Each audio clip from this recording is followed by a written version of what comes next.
bass.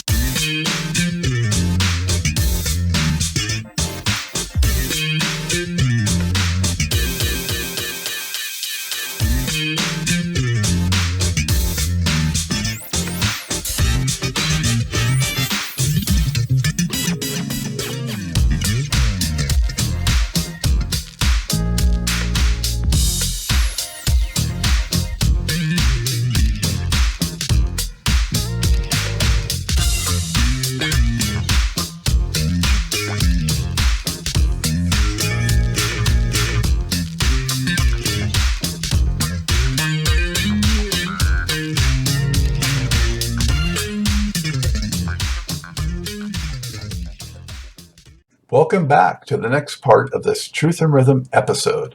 Be sure to subscribe to this channel. If you've already done so, please share it with friends. Also become a member by joining Truth and Rhythm on Patreon, or consider donating at funknstuff.net. Thank you so much for your interest and support. Enjoy.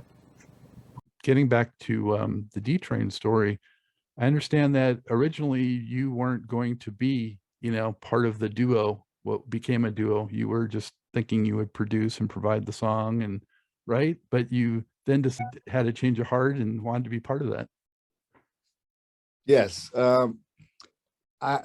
because I worked so hard to put the song together and to get the production together, and not only there were 3 songs originally done at that time, and what happened was, when You're the One for Me caught us off guard and went to #1, and everybody in New York especially was like, man, have you heard this D-Train, blah blah blah blah blah, D-Train, You're the One for Me, D-Train. And it got to, James was 17, maybe going on 18, or maybe 18, something like that. And he didn't know any musicians. He didn't know who it was going to take to bring this music live to fruition. I had to do that. I knew the musicians, I knew the people, I knew, who I wanted and so forth to make it happen.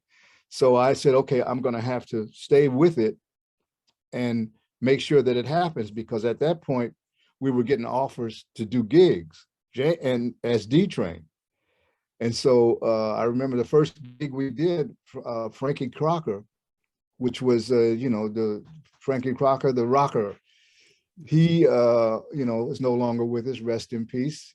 He hired us to do a concert for him for WBLS. And we were opening up for Chic. That was our first gig. And so it was like, I had to make sure that, pieces were in place to reproduce the song that was the #1 at that time. So we were all caught off guard. That my plan was to, to produce it, go on to the next artist, find somebody else, do this, do that. But no, I got caught up into it, and fortunately, I loved it. My ego loved it. And, I could say, well, I did all the tracks. Back then there was, I didn't have a sequencer or anything. I played everything live, and I just brought in Howard King, and who I think You're the One for Me only has Howard other than myself, because I don't think there was percussion on that. And yeah. So anyway, it was all keyboards. And I had just bought a new Prophet 5 synthesizer and fell in love with it, and was like new sounds, and I could program, and I got caught up into it all. And that was what You're the One for Me is. And just looking at the track list on that record, how did you decide to do a cover of something like Walk On By? Interesting story. The record company had suggested, I think they suggested, I can't remember really, that I do a cover song, or at least, or maybe I thought to do a cover song. To be honest with you, I can't remember. Here's what I do know. Once I decided to do a cover song, and I didn't know what it was going to be, and I was just going through different ones what I thought would be appropriate, would fit, and I couldn't come up with anything. And then one night, I was laying up in the bed, early. It was actually early, really early in the morning. I was laying up in the bed, staring up at the ceiling. And as I was staring up in the ceiling, written on the wall said, "Walk on by." Now,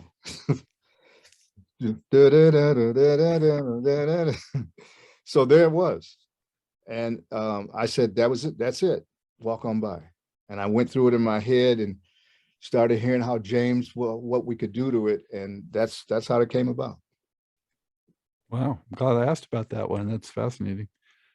Yeah.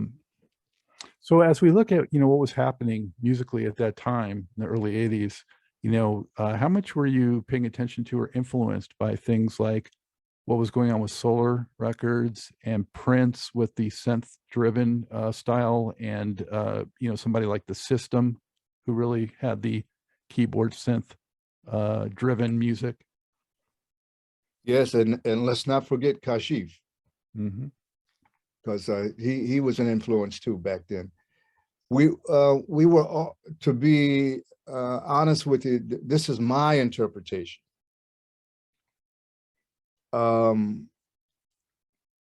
What's the bass player for what was the first group that you named? I saw Leon Silvers. Leon Silvers, yeah. Leon was such a driving force.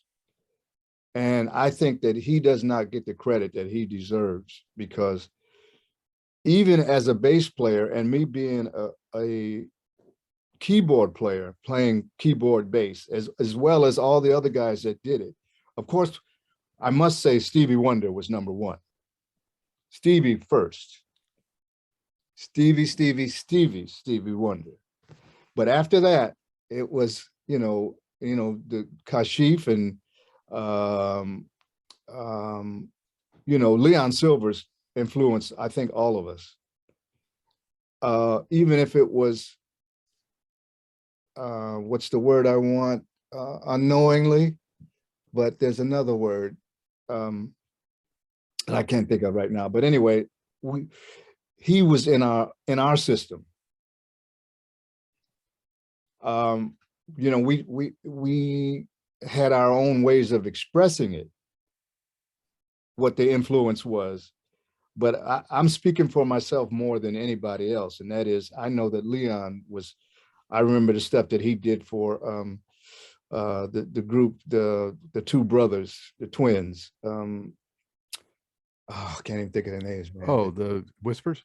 The Whispers, yeah. The stuff that he was doing with them, and the stuff that he did just in general was very influential to me, and just as a musician and as a producer and so forth. So yeah, we were all, I think, influenced by that, but at the same time, we were using different instruments. We were using, the electronics, and everybody had their own thing. So, I'm not saying that, we were copycats of Leon Silvers. We all had our own ways of interpreting it.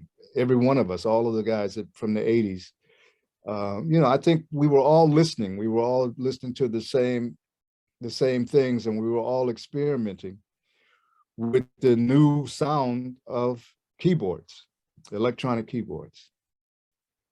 It was really like post-disco dance music, Yes. And what came out of it is what the experiences of the players were. If you were an experienced pop musician, you approached it from a pop standpoint. If you were a jazz musician, you approached your electronics from more of a jazz, which is what I did. There were other guys who were more R&B, that only played R&B, and who approached it from an R&B standpoint. You know what I'm saying? So everybody had their own approach based on who you were and what your experiences were. D-Train is a result of my experiences with R&B and jazz and pop, the different things that I did. And you kept it rolling with the next album. Got Play Also Music was on there, and you did another cover with Shadow of Your Smile. Yeah. That one wasn't written on the wall. So I don't, I just love that song. That's what it was. To me, I just felt I always wanted to do that song. I used to teach that song to my daughter on the piano, and she always used to play it. And so it was just one of those songs I wanted to try. And Keep On, of course, was also another major hit from that first record, right? Yeah. Yes. Yeah. Another classic right there. So I think you actually were part of the official duo for like 3 albums, and then James kept making some other records that you were still involved with, but it started to be under his name only, right? Well, I did 5 albums with James, and I did 3 which I produced solely, the first 3. And then once we moved to Columbia, I, you know, it's like anything else. As things move up, you know, there are more demands, you know, that old saying, for those who demand much, much is demanded of them. And it got to the point where, you know, more demands were being put from the record company and so forth. So, and from managers. And so it was like, okay, why do you have to produce everything? You know, why can't James be involved in the production? He's ready for it now. And so I spoke with James about it, and we said, okay, let's do it. Let's do it together. And so he, you know, had his input in it at Columbia for those albums. But the problem we had with that situation was that the guy who signed us also was involved with signing Michael Jackson. And Michael Jackson had total, if Michael Jackson said, all right, let's do this, it was done. And that meant that anything else outside of Michael Jackson was, you know, they didn't get the kind of play that it would have normally gotten had it not been for, you know, Michael being who he was. So we kind of got put on the back burner. That's part of it. Some people could say, well, maybe it was the songs, maybe it was the production, maybe it could be all of that. You know, I'm, you know, yes, but I do know that from the political standpoint, we didn't get the attention. We didn't get the support. And the main guy who signed us was no longer there anymore. He left. So, you know, we were kind of, that's the truth of it all. And in terms of what percentage of what part of the story, that's all debatable. So, but anyway, yeah, James and I did the production on the latter 2. Are there 1 or 2 tracks from those 5 albums that you are particularly proud of, but you think maybe didn't get the attention they deserve, and you know that maybe viewers and listeners ought to go back and like give those another listen in particular? Of the first 2 albums? No, the 5. It could be from any of the 5. Oh, yes. And it's funny because my wife, you would think she lives in the 80s. You would think it's 1982 or 85, because that's all she plays in her car. And she's always telling me, oh, this is so, why didn't people should have heard this. They could have heard that. Oh, so she reminds me, because I'm past that. You know, it's 2022. So of course I'm on to my new projects. But at this point, she sometimes she kind of brings me back to earth and says, this song right here, this song. And I just heard a song the other day that I had forgot about completely. It was a D-Train song called Smile. And I accidentally heard it in her car because I had to take her car in to get some repair. And I was like, wow, listen to that, man. I didn't realize, you know, I said, people didn't even hear this. There's been a few songs. There's a song I wrote for my son and James's son. Um, oh, and another one that we wrote for our mothers called "Oh How I Love You, Girl." There's yes, there's at least 4 to 5 songs that sorry, 4 to 5 songs that I just wish people could hear, and let them decide that, and they just missed it because they weren't promoted or whatever, or they didn't fit in the category of "You're the One for Me." Mm-hmm. And one guy, I remember one guy told me at Prelude, when I handed the album in with "You're the One for Me" on it and "Keep On," the first D-Train album, and he was a DJ, and he was telling me, he pulled me aside and he said, let me tell you something, man. He said, sometimes your first album can be too good, and sometimes you need to hold back something. And I didn't understand what he meant, until later. And the reason being is that if things are so good up front, then you have to not only match that, but you got to surpass it the next time. And people are always looking for you to surpass. Yeah, that one was good, but it wasn't as good as that last album. That's basically what they say. Oh, it's not like "You're the One for Me." Oh no, it's not like "Keep On." It's okay, but it's not like, so you gotta, he said, so he thought that album was like that. I had never, I was too busy making the record. I didn't know anything about that. So, but then I realized later, let's say I had held back 1 or 2 of the songs that had been recorded during that period, using those instruments and using that studio and using that engineer and so forth for later albums. It may have carried over. I don't know. But that is a fact that you can make a song that can have such an impact on people that they're always looking for you to top it. And if you can't, they're always comparing you to that. Yeah, well, I think in an album too, not just song, but yeah, the album, exactly, yeah, and songs, yes. I always felt like, I mean, that song was just the perfect combination, with the name D-Train, because it was so propulsive, that music, and so powerful that it gave the feeling of like a locomotive, I mean, I don't know if you've ever heard that mentioned before, but I see a relationship and the synergy between the D-Train and the sound and feel of that record. Well, that's what actually caught me when I met James D-Train. That was his nickname before before there was even a D-Train band. I'm sorry. And they said, yeah, this is D-Train. And so when I met him and when we talked and we, got the song together and so forth, and I put the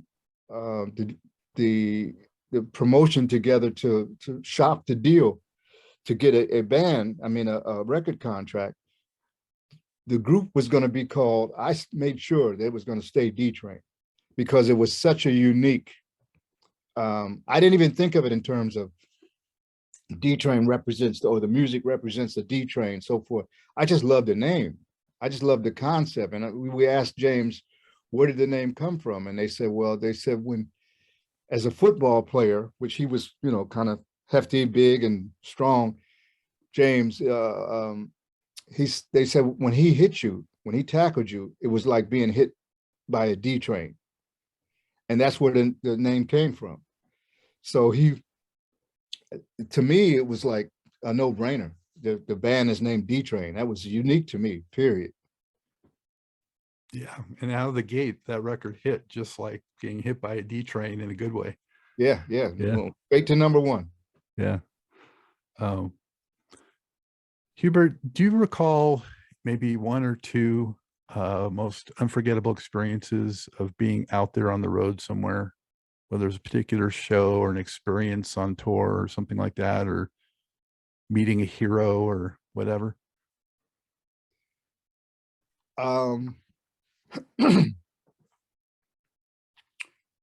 There's so many. But what I thought about was, I remember going to DC one time. James and I were going to perform, and the System was also on the show. And I know those guys. We all know each other and so forth. And we were at that time. There was a group called Trouble Funk, and they had the go-go music. And so we came there. We had normally been working clubs, dance clubs, where it's like they loved that music, the 80s music, D-Train, the System, Kashif, those kind of groups like us. So we go to DC and get ready to perform. We go on stage, we do our thing, and it's like people are looking at us like, The System goes on. They do their thing. They're great too. The people looking at them like, And then the go-go groups, Trouble Funk, come on, and they do their DC go-go funk. And man, the place went crazy, absolutely crazy. So did I, because to see them doing that stuff live was like, oh my God, man. And to see the reaction to it. So that sticks out to me. That's one. I remember doing another show where we were in North Carolina, South Carolina, one of the places, and our manager was a 6'10" ex-basketball player.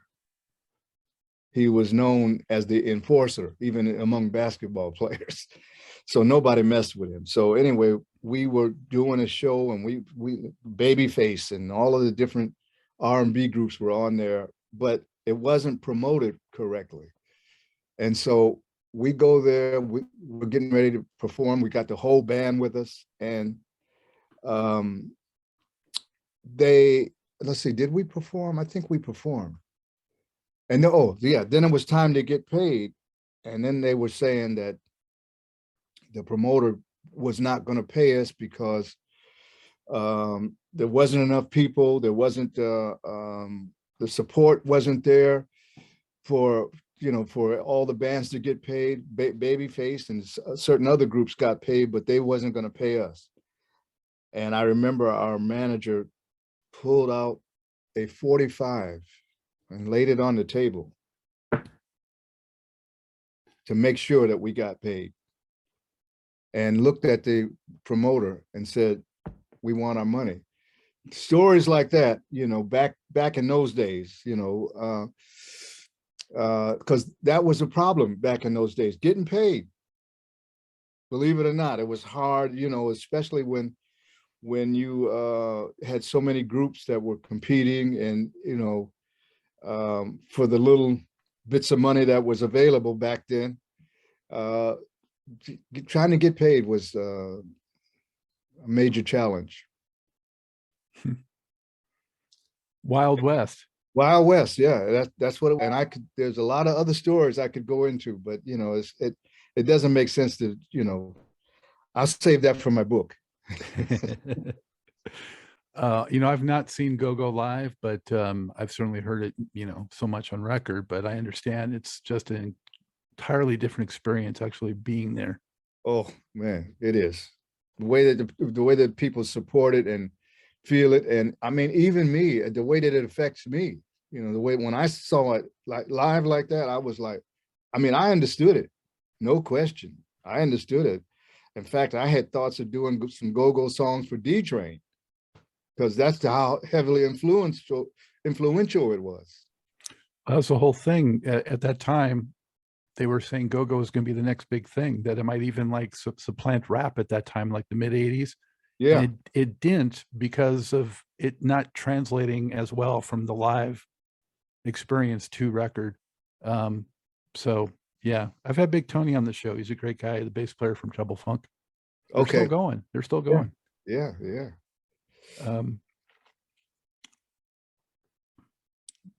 So if I wanted to, if I could just sort of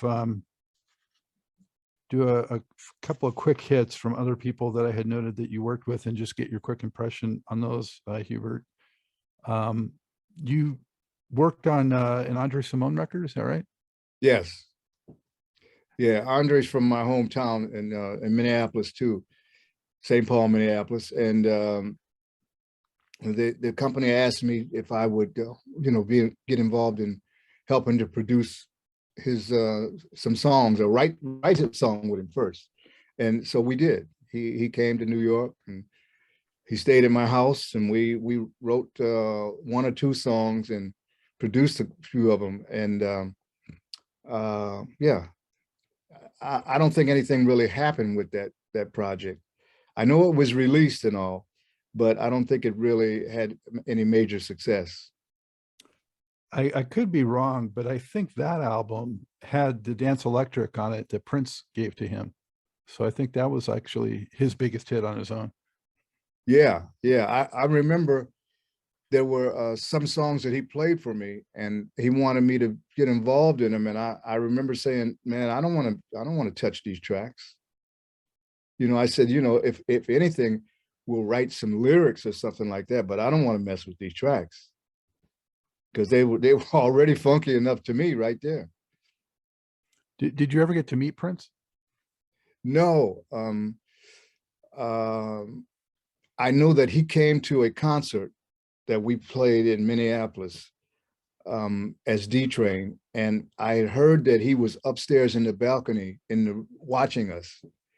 I had heard that afterwards, but I never met him. I know that he was there, and I also know that he recorded "You're the One for Me" on a TV show. George Lopez had a nightly variety show, and he brought his band in, Prince, and live, and they recorded, they performed actually "You're the One for Me." And they asked Prince, because I knew Prince's organist, Morris Hayes? Morris. And Morris told me that Prince said that he always felt that D-Train should have got more exposure than it did, and should have been more appreciated than it was. Sorry.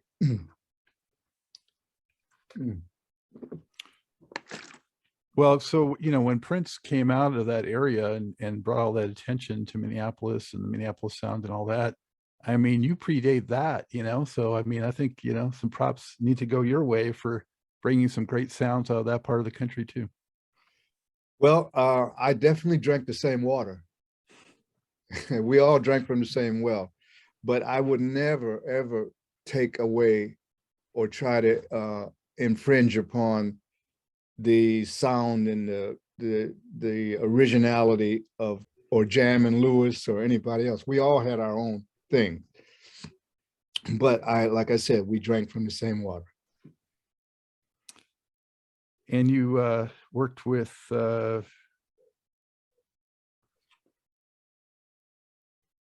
Cheryl Lynn? Yes.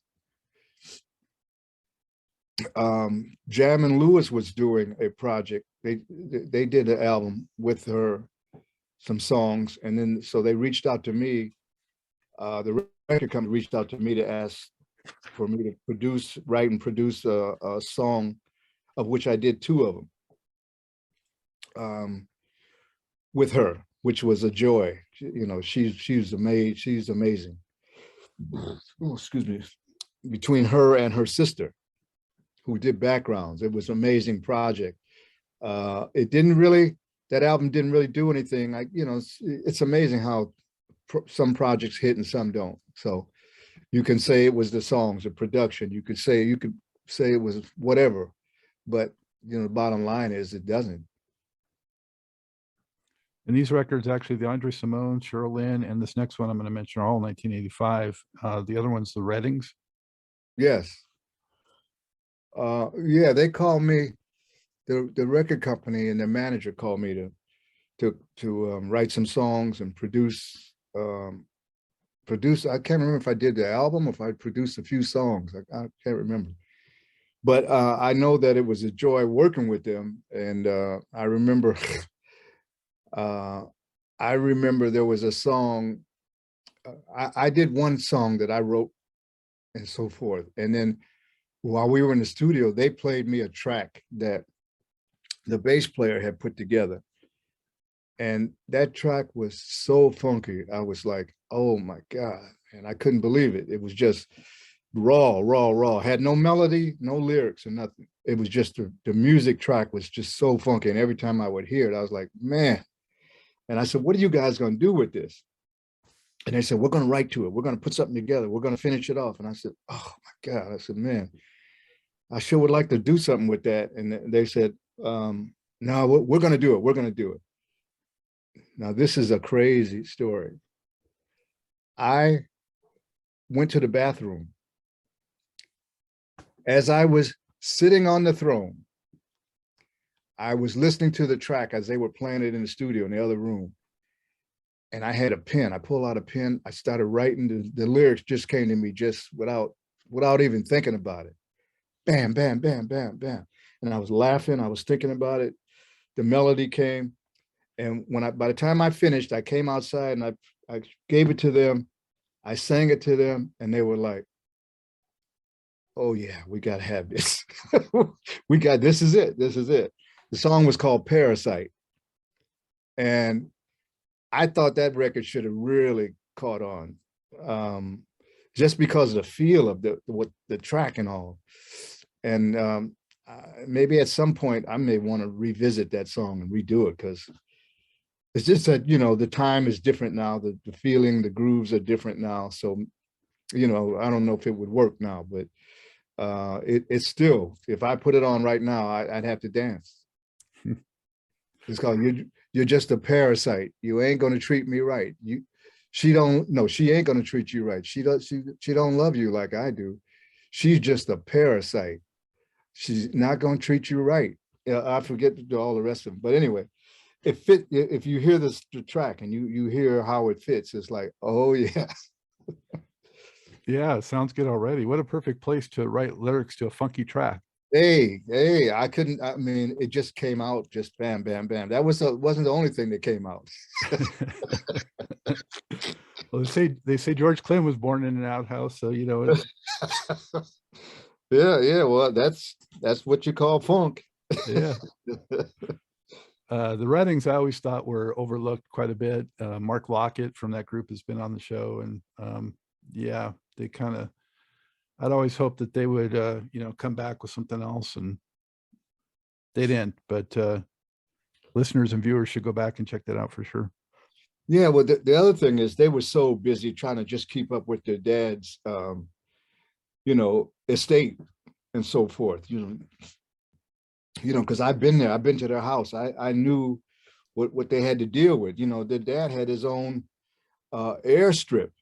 Because they had a private plane. He had a private plane. So they had to deal with it. They had a huge, beautiful home, so just his catalog and so forth, his sons had to keep that up. That's a job in itself. I spoke to him about that.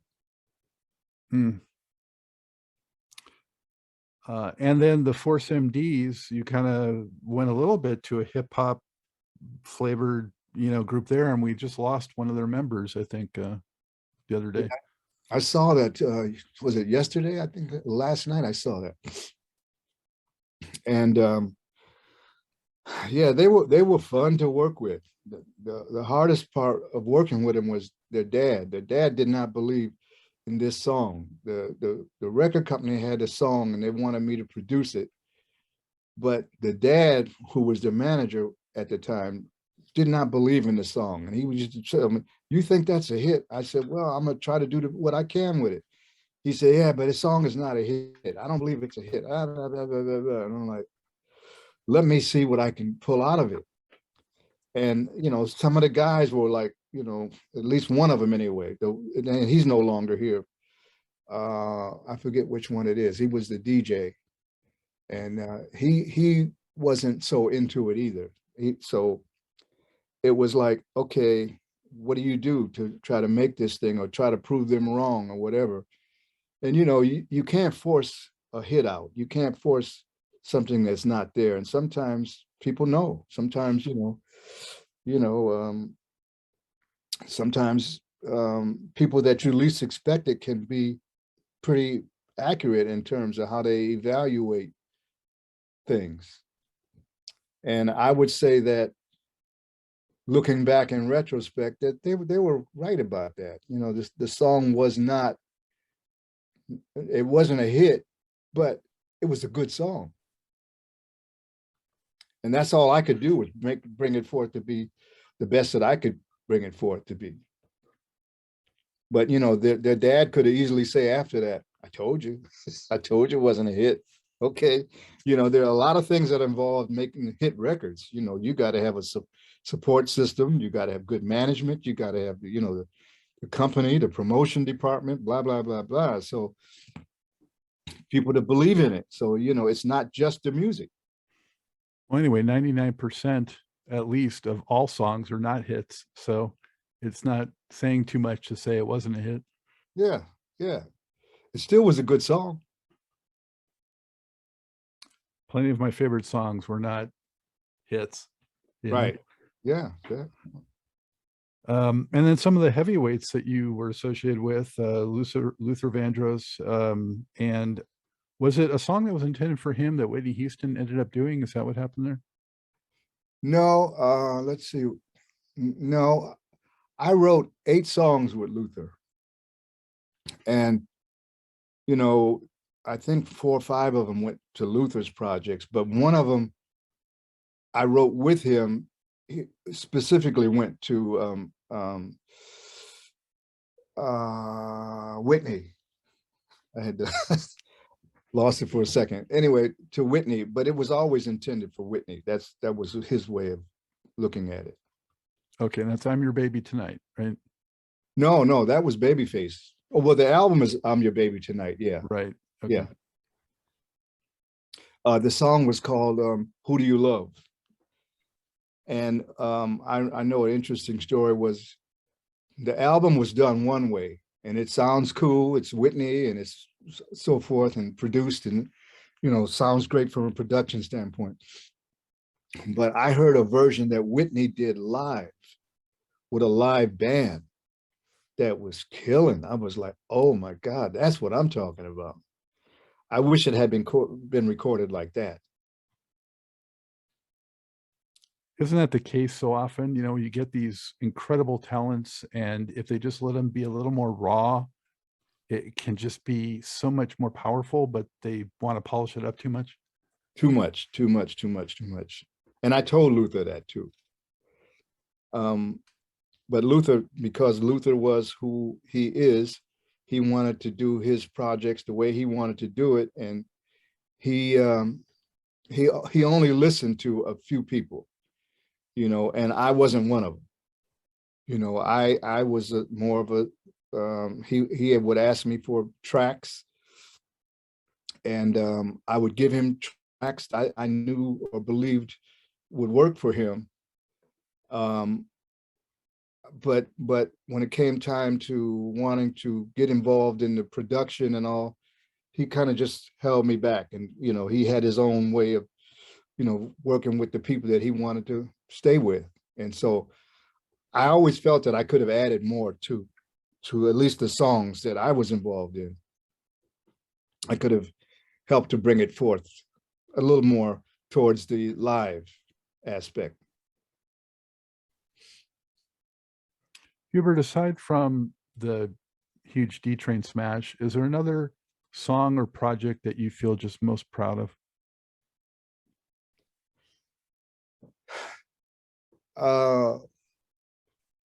I did a jazz album with a guy named David Schnitter back in 1978 or 9, something like that, or maybe even earlier. And anyway, I always loved the sound of Blue Note Records, the piano sound that Rudy Van Gelder, who was a known jazz engineer, and he recorded all those early Blue Note records in his studio. And the piano always had a great sound. I mean, Herbie Hancock, McCoy, all the different guys that played the piano, they had their own touch, their own whatever, their feel and so forth. But the actual piano itself, the recording sound, I used to just love that. I just, the sound was always so, it stood out to me. So anyway, I got a chance, excuse me, I got a chance to do an album with Dave Schnitter, and we recorded at that studio. And once we did the album and I listened back to it, and, you know, after seeing what Rudy Van Gelder, how he recorded, he had his white gloves on. You couldn't touch, you couldn't drink tea, you couldn't, excuse me, you couldn't drink water, anything. He was a master at his engineering skills and what he did and what he brought. And so when I listen back to that album to this day, I hear that sound, I hear that piano, and I love, I'm really proud of that. Nobody will probably ever hear it, but maybe the few people that, you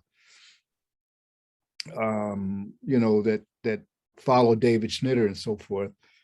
I shouldn't say a few.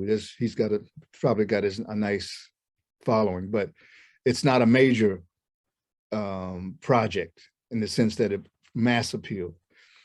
So anyway, when I listened to that album, I love that album. I love the interaction, the live, the way we played with all the guys, and most of the guys are gone now. Excuse me. So yeah, that's one. You know, that's not a commercial album by any means. It's the straight ahead jazz. But for me personally, you know, and the record company, because David didn't get along with the owner of the record company, they decided that they were not going to push that album. They didn't do anything with that album. In fact, they held it back. And as a result, it didn't get anywhere near what it possibly could have gotten had they supported it. But like I said, just the sound of it for me is something that I kind of cherish. It's called Goliath, David Schnitter. All right. Well, true music lovers ought to seek that one out. Sounds like to me. Straight ahead jazz. So be, you know, just make sure, you know, don't go looking for any D train or or F trains or anything like that. So no, hey, that's the flip side of Hubert Eaves right there. You know, those two polar sides, and what a range, you know. I'm proud of that. I really am. Continue with this new project you have coming. You know, what kind of music is it in general, and when do you think we might hear something and all that kind of stuff? Well, back, you know, back 40 years ago, I took Mtume, Reggie Lucas, Howard King, a bass player, Harry Cardew, and Harry Whitaker, another keyboard player who's no longer with us either. And I did a demo of about 3 songs, and one of them I sang on it. It was just a funny song. It was just a funky song that I wanted to sing on. And I'm not trying to bill myself by any means as a singer, but I sang this particular song.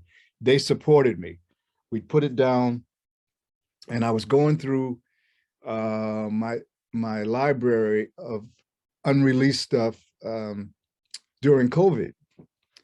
And this song popped out at me, jumped out at me, and I said, oh my God, man, I got to put this out. But it has Mtume on it, Reggie, you know, all the guys, Harry Whitaker and on. And because we had such a bond and we had so much love and respect for each other, I'm really proud to be able to put this project out. I had it mastered, and, you know, I had Tawatha even come in and help me do some additional backgrounds on it. So that's one that's coming out on this project. I have another song from that same session that I'm releasing with that song called Love Eyes. The first song is called Ripped. It's called Ripped. In other words, I've been ripped off for my love. Young girl stole my love from this old sweet daddy. She stole my love. She stole my heart. And so I'm singing about it. And I, because I'm not trying to be a singer, I have a video coming out with it, which is a animation video. So it's got to be funny. I told the person who's doing the video, I said, no matter what we do with this thing, this video, it's got to be funny. The music and all, it says what it says. It is what it is.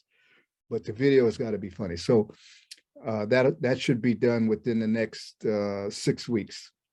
She just, because of the holidays and so forth, is throwing everything off. But that's one of the songs. And I got other things where I'm doing straight up acoustic piano. I got my son playing drums on it. I got some things that I did earlier that I've been sitting on. I got some new stuff that I'm getting ready to do. I also did a version of Round Midnight with a hip hop beat to it for that's coming. I got a video for that's done. So I've been putting this together for at least maybe 4 to 5 years. So are you anticipating that you're going to leak out, track by track, or are you going to put out something as one package, or what? I'm going to leak out track by track, but there will be a package as well. In other words, there'll be singles that I'll focus on, but the singles will also be a part of the whole project.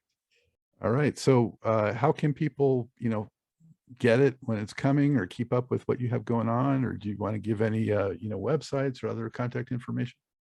Well, they'll be able to go to my website when it's ready, because that's where I'll be announcing it. My website is Hubert Eaves, that's EAVES, III.com. So Hubert Eaves, III.com. And I have some people that are going to be promoting it too. So depending on, we end up agreeing upon how they're going to do it, there'll be further announcements, but for now, definitely you can go to my website. All right. Looking forward to that. Any idea of a name for the project? Yes. It's going to be called Drops. Now I have the two names, Drops and Droppings. I'm going to be switching it around. One is my label and one is the album. So that might change. All right, but it's going to have drop in there no matter what, it sounds like. No matter what, yeah. Yeah. I was going to use eavesdroppings, but that's too common. That's too, in fact, I think somebody already else has that, similar to that, and I might even be related to them. So this way, it'll be drops or droppings. All right. And do you have any desire to go out and play in front of people again? Not at this point. Once I get my project done, I will. But I've been doing some gigs with a guy named Renee McLean, who is the son of the famous jazz player, altoist, who's no longer with us, Jackie McLean. So I've been doing gigs with him over the past 3 or 4 years. But other than him, I've been turning down gigs, and just to be able to focus on my album. Yeah, I was going to mention, I seem to recall, did I see a clip of you online on YouTube? Yeah, I think I did. You were playing Mr. Magic. Oh yeah. I sit in from time to time when I do go out. This was all before COVID and so forth, because at this point, I'm not interested in doing any unnecessary traveling, doing anything yet until we get this thing behind us. you know, like at my age and my wife's age, you know, we want to make sure that we, you know, come through this as healthy as we can. So if I don't have to go out to do anything unnecessarily, I'm not going. You know, I got my studio, I got everything that I want that I would do normally anyway, right here. So, like I said, this is my man cave. This is, you know, so what was the question part again? I saw you playing Mr. Magic. Yeah. Yeah. So before, like I was saying, before that, I always would sit in whenever I go someplace, you know, people sometimes would call me up or if I feel that I can, you know, want to have some fun and it's loose enough group where people would allow people to sit in, you know, I'll usually say, yo, man, can I have some of this? And, you know, if it's cool, they'll invite me up, I'll go play and sit in. So that particular one that you're talking about was one of those situations. I've played that song at a couple of places, so I don't know which one it is that you're speaking about specifically, but yeah. It looked like maybe it was 4 years ago or something like that. But yeah. I do want to recommend, and viewers and listeners definitely, you know, track down things like that, clips on YouTube of Hubert, and go back and find Esoteric Funk, and because those are the types of environments where you really cut loose and do some improvisational stuff, you know, and you don't maybe get that, you know, in the more, you know, pop and R&B songs. So it's really good to show your diversity and also your skills as a keyboard. Yeah, and that laid the groundwork for all the other stuff I did. But that was my raw, that was me in the raw sense, Esoteric Funk. I have to say that was before D-Train, Mtume, or anything else. So, yeah. Yeah, but you could play your butt off even then, you know. Well, thank you. I appreciate it. I'm just doing what I do, man, and I'm going to keep on doing that. Oh, we love it. You know, thank you so much, Hubert, for all the great music through the years. Appreciate it so much, and you know, for taking time out to tell these stories and share your experience. Thank you, Scott. I appreciate you reaching out to me and inviting me to do so, and I hope that people are appreciate what I do, how I do it, and I appreciate them as they appreciate me as listeners and support systems. And you know, I love expressing myself to give, and I hope that you all receive. I hope you enjoyed this episode of Truth in Rhythm. A big thank you goes out to our guest as well as to you, the viewer and listener. Also, much gratitude to Pleasure for supplying the show's funky opening and closing music. As a reminder, you can always access the complete list of linked shows by episode at funkandstuff.net. I urge you to support this program and receive the extra benefits along with that by subscribing to the Funk and Stuff channel on YouTube and sharing it with funk, R&B, and jazz lovers, joining Truth and Rhythm's membership program at Patreon, submitting a donation at funkandstuff.net, buying Everything is on the One, the First Guide to Funk book at Amazon, shopping at the Funky Things store for cool merchandise at funkandstuff.net, and linking through funkandstuff.net for all of your Amazon purchases. In addition, if you're an artist or anyone seeking proven, results-oriented professional marketing, PR, writing, or editing consultation or production, check out the media services section at funkandstuff.net. Also, I encourage you to drop me a line at scottg@funkandstuff.net. I love the feedback, suggestions, guest requests, appearance and sponsorship inquiries, and just talking about my favorite subject, groove-based music. For now, and as always, this is Scott Dr. GX Goldfine saying, keep on vibing to the rhythm of the one.